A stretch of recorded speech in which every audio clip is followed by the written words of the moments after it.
Ruth, you've got this beautiful sculpture garden. Can you tell me a bit about these pieces? Of course. Welcome to the garden.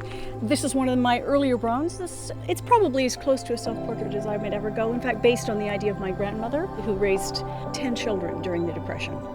It was tough. That is And amazing. she could still hum. It's amazing. And it was that, Emily's Bounty. I love it. It's really playful and it certainly tells a story. Yeah, That's thank you. awesome. And then we've got another beautiful piece over here. Well, yes. This was actually one of the first bronzes that I did for myself. This is Willow Vessel. The idea of women as the holders of all things, the truth. If you come up here and actually look down into the center, you know, the pearls of wisdom are inside. Awesome. So how did this sculpture garden come to be?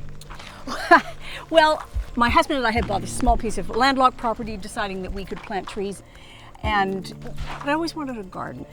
And I was going to put a water feature out here, and my assistant at the time, who's now my daughter-in-law, said, "Okay, Ruth, but you are a sculptor." And she was right about that.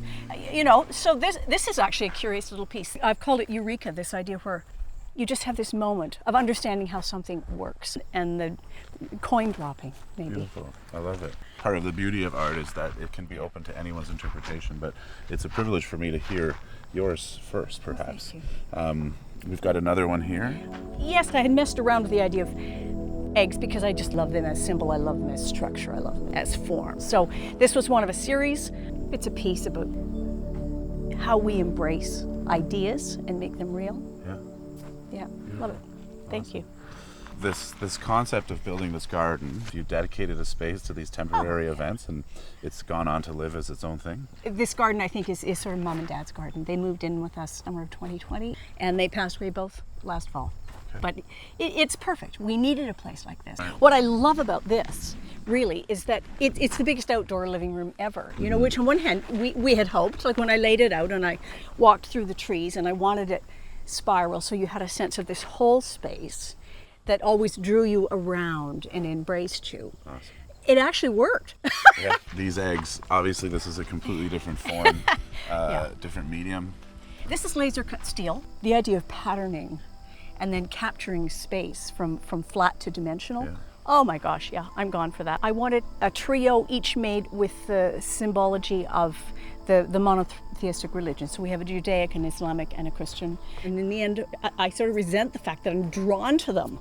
You know, religion just looks like it contains something. It's like prayer as an Olympic sport.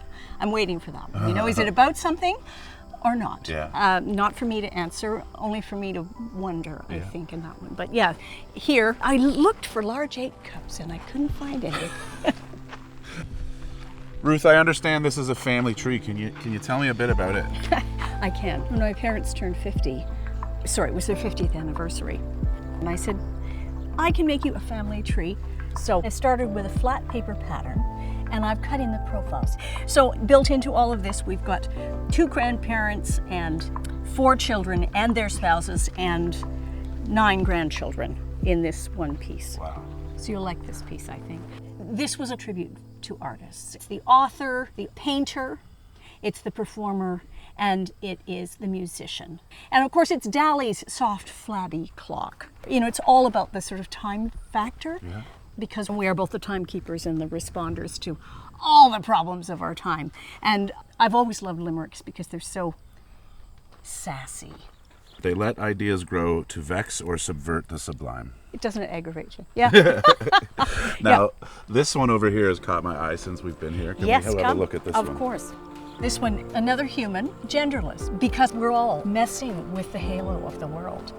And we are all unwitting characters in our own lives somehow, you know, which is better. I'm sure there's a reason that that's true. Right. But no, and I love bare feet. Awesome.